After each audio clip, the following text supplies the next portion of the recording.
In engineering, GD&T is used to control the geometrical aspect of a feature, which is critical to the function of a component. This means that components that are not within the dimensional limits can be functional components because geometrically they are within said limits. This is why we decided to use GD&T and the size control feature on the mating components of a Razor scooter, in specific the shaft of the handle and the bore of the wheel stand. By using GD&T, it ensures that the highest amount of parts are produced that will fit one another without any issues. This video demonstrates the functional mating features. It also shows the importance of having proper geometrical features to ensure the components can slide into each other. As the video shows, the biggest concern for the mating parts is having the shaft fit in the bore. Therefore, tolerancing size is most important. For tolerancing size, we require the size control tool. There are two different types of size control tools: size tolerance zone and surface profile tolerance zone. While both are great at controlling size, the size tolerance zone allows us to be more forgiving in respect to controlling form.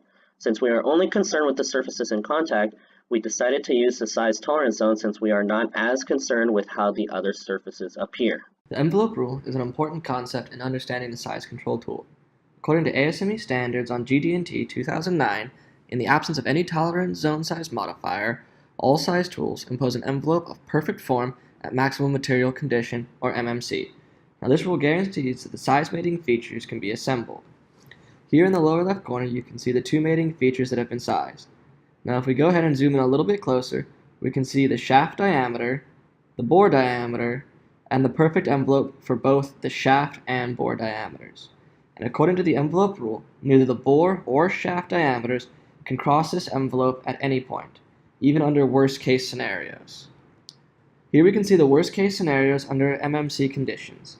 Notice that the largest outside diameter of the shaft can be 25 millimeters to be in tolerance.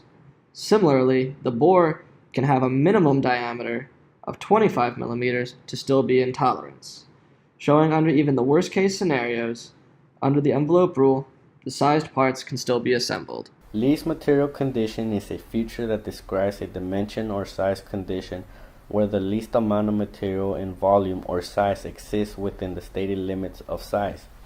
For our mating parts, this means either a small shaft diameter and a large bore diameter. For maximum material condition, in this scooter it takes into account the most amount of material in volume or size in order to stay in tolerance.